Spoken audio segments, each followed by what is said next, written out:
رأيكم في الحلو ده؟ دي 6 ورقات جلاش، تخيلوا. ايه رأيكم؟ يلا بينا نشوف عملتها ازاي.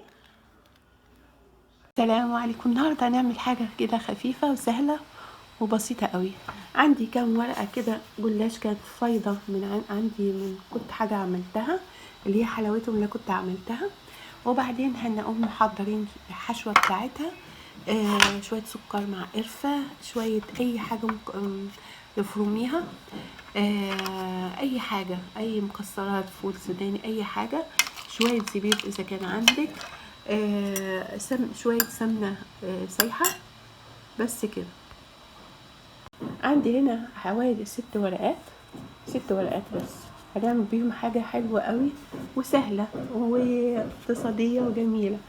بدل ما ترميهم هتمسكي دي كده، تقومي اللي هو الفرخ اللي هما الواحدة كده تقسميهم 2، طبقيهم 2 كده، وتقومي مطبقة ال2 دول برضو 2 كده.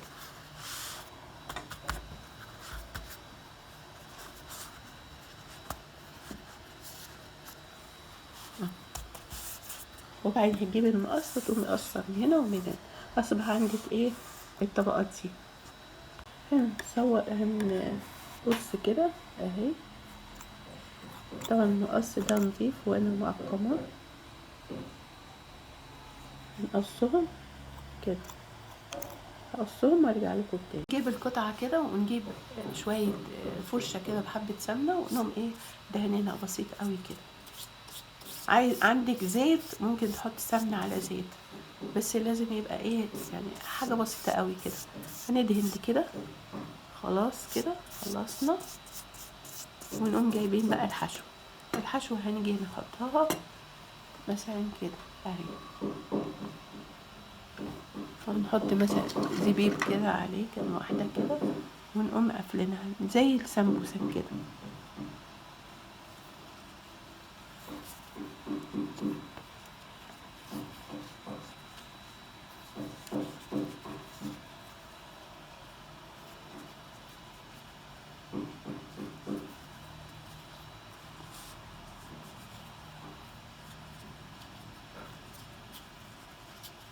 كده خلاص انتهت اهي.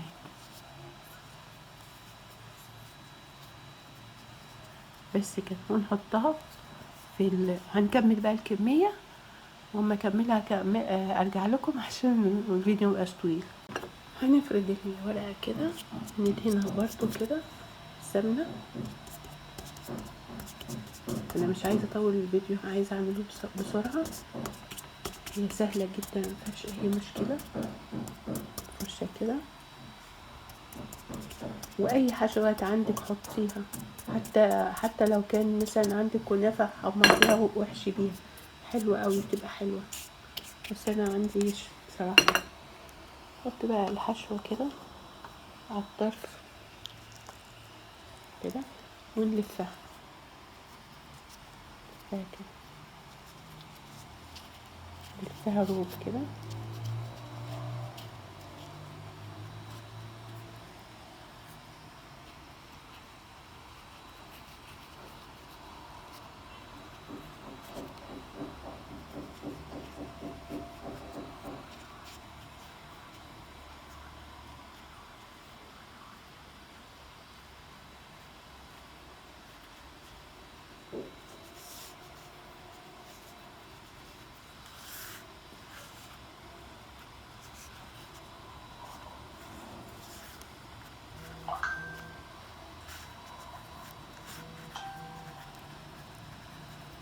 كده يبقى رول كده، ونحط الحتة المفتوحة دي تحت كده. بصي انا عملت هنا المنظر الطويل ده، ودي سمبوسة كده. ده انتهى سمنة كده، واجيب ستيكس كده، اي حاجة عندك رفيعة كده. ومش هلفها بقى تبقى جامدة قوي، لا، هبقى هخليها يعني ايه واسعة شوية اهي. لفها كده، وبعدين هسحبها بقى، واقوم عاملاها ايه وانا بسحبها، واقوم عاملاها كده، خليها تكشكش كده.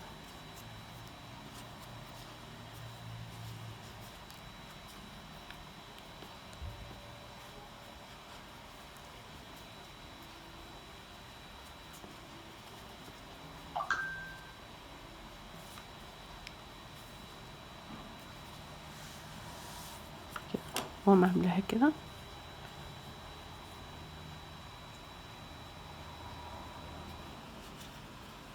كده واحطها. دي بقى مش هحشيها الا لما تستوي، هحط لها عسل الشربات واقوم حاطه لها شويه الحشوه بتاعتها من فوق كده. خلاص كل الاشكال عملتها، اللي عايز بقى يعمل الشكل اللي يعجبه اعمله. وكده دهنتها سمنه، هدخلها الفرن.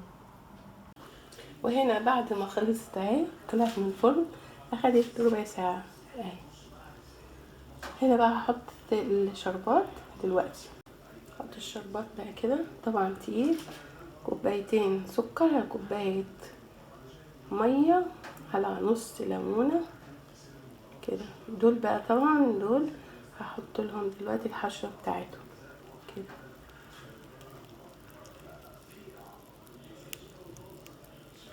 طبعا انا بسقيها اول ما تطلع من الفرن. يعني ورقتين عندك مش عارفه تعملي بيهم ايه، اعملي بيهم حاجه حلوه في البيت وبأي حاجة. ممكن تحشيها كنافة متحمصة، بتبقى حلوة قوي، وشوية سكر كده وخلاص. وكل سنة وانتم طيبين. ما تنسونيش الشير واللايك والاشتراك في القناة عشان يوصلك كل ما هو جديد، وكمان عشان تشجعيني. كل سنة وانتم طيبين حبايب قلبي. ولو عايزين اي حاجة قولولي، اي حاجة كحك بتاع بسكوت بيتي فور قولي وانا هقول لكم عن كل التركات. هنحط هنا بقى شوية كده